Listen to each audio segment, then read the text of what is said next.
Namaste, GT Media. My name is Sanidhi Upadhyay, and I will be your host for today's show. Joining me in conversation is Ms. Richa Gautamji.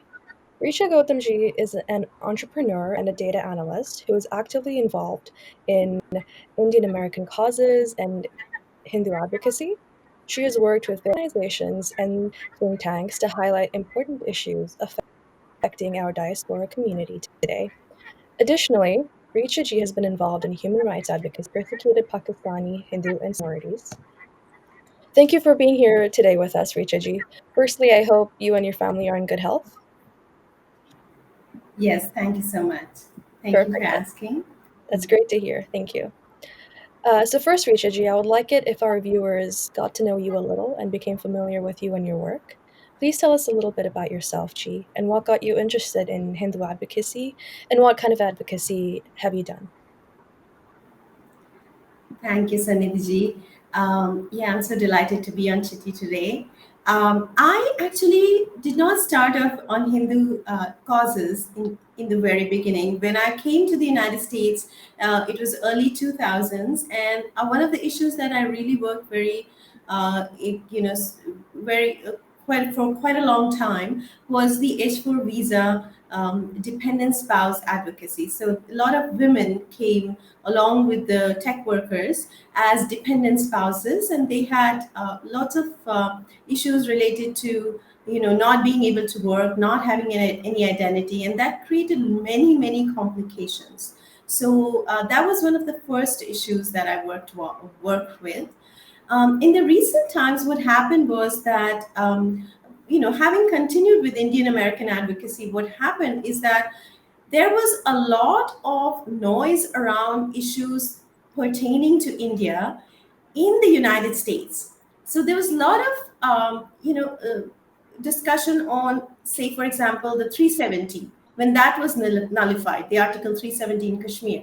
So that became a big issue in the United States when the Tom Lantos Commission was set up in November 2019, and India was maligned, significantly and very wrongly using not fact-based, but narratives that were incorrect to malign India. So that is when I think a lot of us woke up, and I was one of them who started to work on issues like that. Then, of course, the anti-CAA resolutions that were passed in various city councils in the United States. I started working on that, along with many others, and we defeated one in Chicago, which became a big, stopper to these kind of resolutions. And I think a lot of these American congressmen and women did not know why these issues are cropping up in the United States. So there needed to be a lot of political and civic engagement. And that is how I really got involved in that.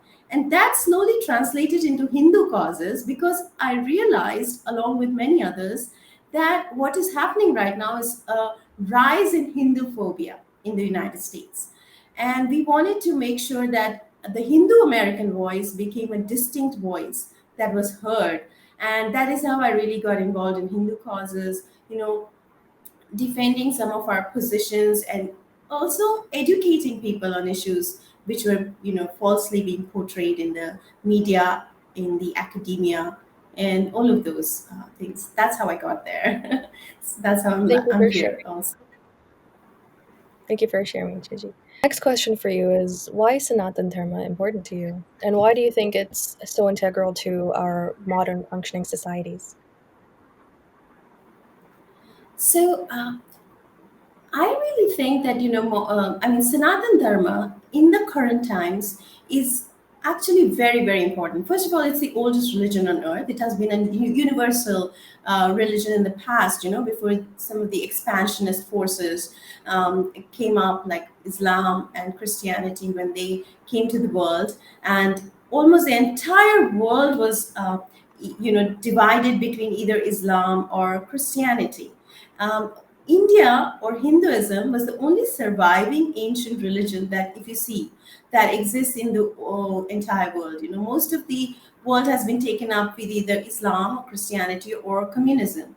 So, in I think that is one of the very big reasons for Sanatan Dharma to really, continue that heritage to continue in the world. Secondly, also, in the modern information age, the holistic principles of Sanatan Dharma really apply very well. You know, they they are completely in alignment with scientific principles, quantum theory, and whatnot. They are in alignment with democratic principles. They're in alignment with ecological principles. Our animistic religious practices make everything sacred. So that whole concept of, say, anthropocentrism, or where human beings are at the center, to enjoy the earth and everything is created for them, versus this ecocentrism of Sanatan Dharma, I think are two sort of opposite worldviews. And Sanatan Dharma really aligns with the discourse that is going on in the academic, the media, the scientific world. So I think that, and also the fact that it is always called a way of life. That is because whether it's the medicine like Ayurveda, or dance, education, Dharma has been central, and it has penetrated every part of our lifestyle. That is the beauty of Sanatan Dharma. And that sacredness needs to come back. This whole concept of secularism and keeping religion separate from how we live our life removes sacredness of the world. So I think it is time to delve into these kind of detailed understanding of our world, and see why traditional understandings through Hinduism or Sanatan Dharma really will help the world be a more friendly and healthier place. And of course, we are the only sort of source of tools and technology and techniques to move on the spiritual path. Anyone who wants to move beyond the material world always is drawn towards Sanatan principles. So I think those are really strong reasons why I feel very closely aligned to Sanatan Dharma, and why we need to keep it alive and thriving in the modern world. That was a very enriching Right. and refreshing perspective, Richaji. Thank you for sharing your views on that. Um, my next question for you would be on the topic of caste. The topic of caste has been widely discussed in recent times, and I'm interested in hearing your take on the matter. Please share with our viewers your view on the topic of. Yes, the topic of caste is it's a slightly strange topic. First of all, it's strange and ironical because caste is a foreign terminology, right? It has always been associated wrongly with Hinduism. The concepts of jati, varna, caste, and also the categories in India. We have this general SC, ST, OBC category. They're all separate terminologies, but they're all conflated under one single banner of caste. And then Hinduism is associated with caste. This is taught in school textbooks. Our children are constantly drilled into their heads that caste is sort of, you know, sort of endemic or completely close to what Hindu principles are, which is not true. But of late, I think caste is very, very concerning because it has been launched in the mainstream consciousness of the diasporic Indian American. In America especially, the discourse in media, academia is heavily propaganda based. There's a selective dissemination of information on caste. There was this hurriedly written book by Isabel Wilkerson called Caste, The Origins of Our Discontent. And I think that was a work that really got a lot of media attention. And of course, through agenda based you know, discourses, race and caste were conflated in this book. And that is how caste became a mainstream word in the United States, right? And in this book, Isabel Wilkerson has also tied the world's largest democracy, which is India, and the world's oldest democracy, which is the USA, to Nazi Germany, right? So these are very concerning developments in the United States. And once that has happened, slowly what has happened is that caste has been used in workshops in corporates. They've been trying to introduce them. We are fighting that tooth and nail through various organizations and various advocacy efforts. They have introduced caste through resolutions on campuses, And again, those are very concerning. Some campuses have been able to successfully pass these, and these are going to have long term detrimental impact on our students. So we really need to counter this strongly, and we're trying to do that. But I think really a lot more concentrated effort needs to go in. And also in the Democratic Party, CADEM in California, the California Democratic Party passed a caste resolution. So these are very concerning developments, specifically because I want to quote the fact that Equality Labs is the only organization that has used a very highly unscientific study to show that caste is prevalent among Indian Americans. I've done a detailed analysis on this to show how unscientific that study is, and it's a poorly conducted, biased study. There were two other studies, the Pew Research study done in India, as well as the Carnegie Endowment study, which are both reputed studies done and reputed institutions. And both of them showed that caste is very diluted in the diaspora. Caste discrimination is negligible. There was not enough sample size to show any caste-based discrimination. They could not quantify it. And Carnegie Endowment completely denounced the Equality Lab study also. So that is the concerning aspect, is that the media does not quote these two studies. They quote the Equality Lab study, which is, like I said, a biased study. And Harvard quotes that study. California State University quotes that study. So there is an agenda-based discourse here. There's an institutional bias, and we really are fighting this on a day-to-day basis. But this is an ongoing battle. I think I'll stop at that. Quite right, you are. It is an ongoing battle, and every person matters.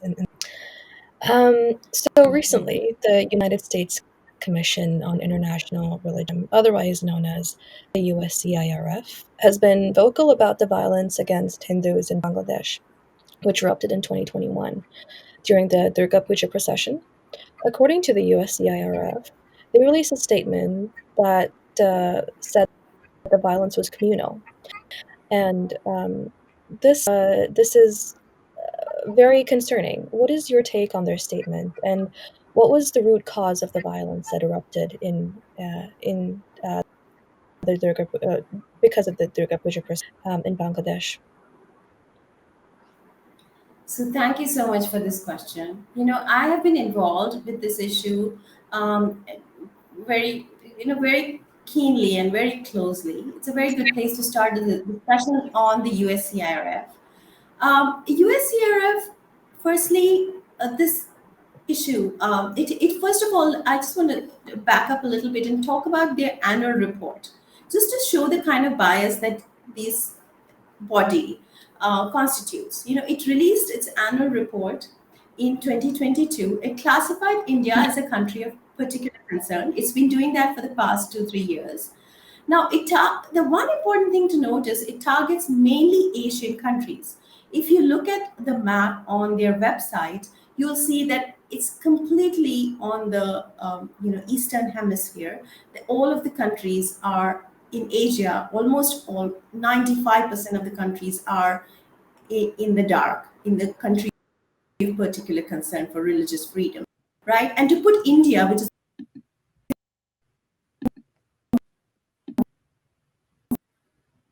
hope in Asia, as one of the small Bangladesh, is very, very concerning, because that's where in Pakistan and Bangladesh executed openly. They're dwindling in numbers, and there's deep discrimination, within the society. Now, so that said, important thing to note is Bangladesh does not feature in those 95% of the Asian countries that fall under USCIRF religious freedom, concern, right?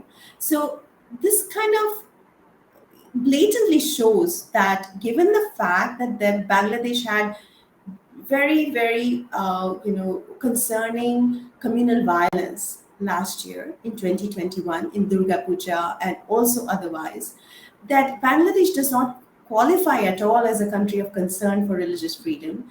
It shows its bias or right there. Now, as you mentioned, communal violence is not the right term for that. It was clearly shown later that it was a case of a Quran being placed purposely by one of the local Muslim local person, and he put the Quran in the pandal, and then a mob came to destroy the ceremony, destroy the whole pandal. They lynched a priest of a Hindu temple, they killed many Hindus, they pillaged their homes, they raped women, children died in the process. So these kind of atrocities need to be recorded, right? The weaponization of human rights bodies, it is blatant in the current times, and USCRF is sort of it's an example of that sort of weaponization of human rights bodies, which do not serve a fair representation. They are biased, and they're using human rights to hold a stick to even democratic countries like India. So so these are concerning developments, I would say, and I guess somewhere we are trying to call them out. A lot of people are writing to USCRF. They are not a body that encourages direct interaction very easily, but we have been writing letters to them, and some of the senior leaders are engaging with them. But we definitely see a deep bias in their reports. Right. Thank you for sharing enlightening views. That was very enlightening. Thank you. So going on to this topic of minority persecution in Pakistan, I would like for you to tell our viewers what your experience was like working on the Pakistan Hindu project. Yes, definitely. So this is the cause that I'm really deeply involved with. What happened is that when I started working on the anti-CAA resolutions that were being passed, CAA, as I think most of us know, is by now is the Citizenship Amendment Act that was passed in India to help Pakistani Hindu refugees who were coming to India, fleeing persecution in Pakistan. Now, there were lots of violent protests in India and abroad regarding that. And that is how I got involved with this situation and this issue. And it has become very close to my heart. So I have been working to highlight this issue with, with our leaders in say, the Congress, and with working with various organizations like the Chingari Project, which is based in the United States, and it's doing pretty interesting work there. I'm a global coordinator for Nimitekam, which is an organization based in India, and they also have global branches all over the world. So I work on that project across the world, again, working with various organizations to put our ideas across and make sure all of the right information is passed on to the human rights bodies across the world, and also to make sure the refugees have a place to go to. So we are working with the UNHCR in certain countries, and trying to get not just the word across, but also get a refugee program put in place through advocacy efforts. Right. Thank you for that. Thank you for sharing your views. My last question for you, Richa G, would be about the Dismantling Global Hindutva Conference. Recently, there was a conference called the Dismantling Global Hindutva. Please tell us more about what this conference was and what has been the Hindu community's response to it. Yes, I think this was, dismantling global Hindutva. Dismantling global Hindutva conference was very concerning to all of us. I think it created a wave of concern across all countries, in fact, in the diasporic community as well as in India. It got extensive media coverage. As Hindu American organizations, all of us, I work with KOHNA, so KOHNA, Hindu American Foundation, and other organizations, we wrote a number of emails to universities because this was supposed to be an academic conference with about 45 Ivy League and reputed universities where Indian American and Hindu American students study. So what we found was that these the website of DGHC, or Dismantling Global Hindutva Conference, had all of these logos of Harvard and Columbia and all of these big universities uh, out there in the open on this. So we wrote about 1 million emails went out to these universities because the concern was deep, and everybody was concerned because Indian American students study here in all these universities, and of course the logos came off. A lot of us wrote many articles. We spread the word in media, but of course the conference did go ahead, and as we expected, it was not just an attack on Hindutva as a word or Hindutva as a concept. It was also an attack on Hinduism, right? So that, I think, was very concerning, and it was definitely a toxic conference. Personally, I did two things there. Firstly, on 9/11, the one big concern I felt very strongly was that, and all of us did, of course, was that this conference was held on 9/11, around the day.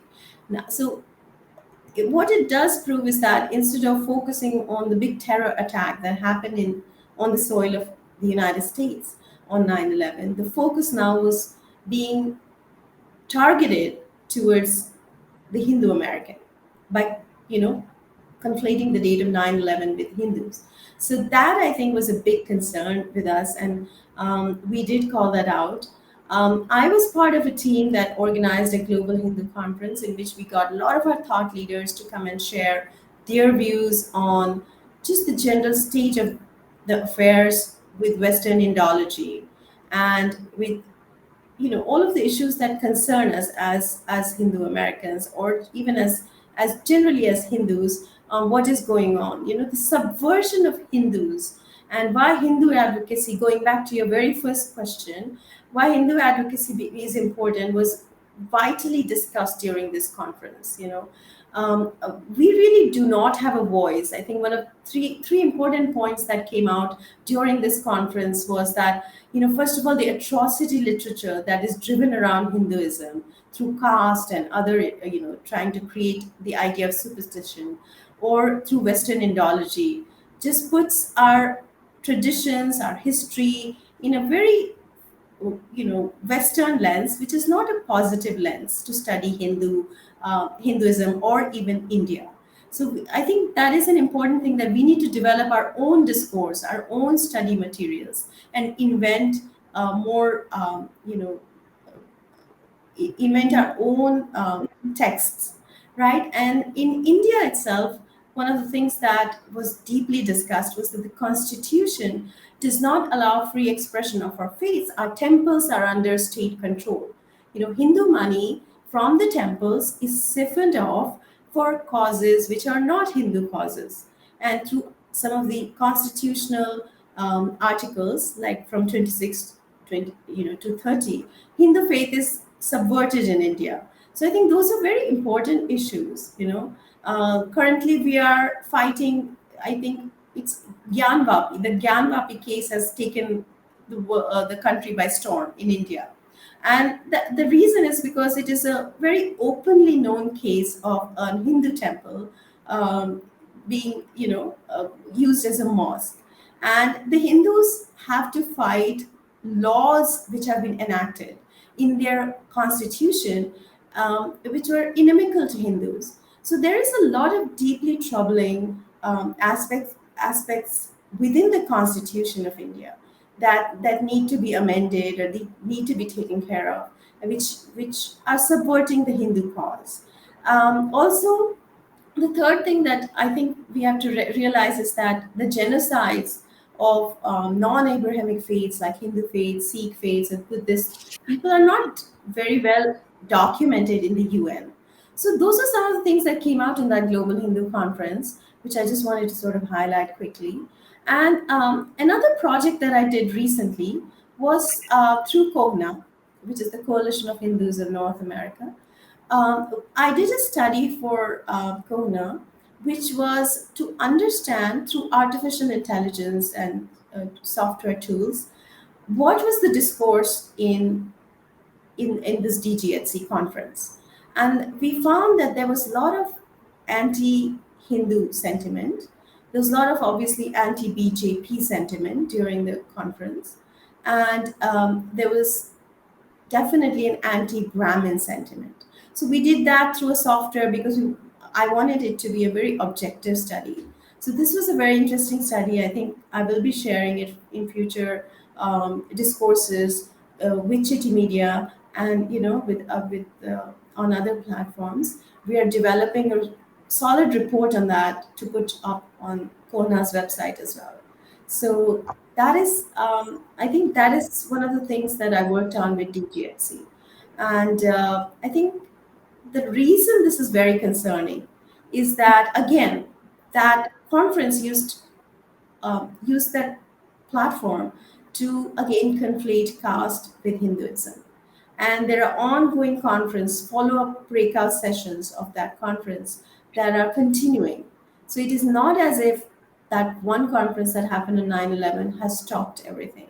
There has stopped right there. They are continuing the discourse, and the hateful messaging still continues. They're requesting a caste survey in India, which again, the idea of using caste in laws, caste surveys, using caste resolutions in the United States is actually to perpetrate caste within the Hindu community, right? The more you enact laws, the more caste becomes embedded within our identities. So it is deeply concerning, not just DGHC, also the caste discourse and the general atrocity literature and Indology studies that are perpetrating the false notions of what Hinduism really means.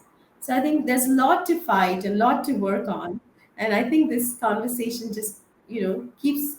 I think it'll keep continuing. The next few years are going to be about dismantling the lies around Hinduism. And making sure we learn our own vocabulary, use our own vocabulary to present our culture, our civilization, and our dharma. Indeed. That was brilliantly put, Richa ji. Thank you for sharing that. And it's very interesting how you can mix artificial intelligence with your studies, and we're all very grateful that you're doing these studies for us as well. So Richa ji, I think that concludes our talk. Thank you so much for spending your time with us. We at Chitti so appreciate all the knowledge that you have imparted upon us. Thank you for your Hindu advocacy. We wish you the best, and keep doing the good work that you're doing. To our viewers, namaste, and thank you very much for being with us today. I hope you enjoyed today's show, and if so, please like, share, and subscribe to Chitti Media for more of these talks. Thank you. Thank you so much.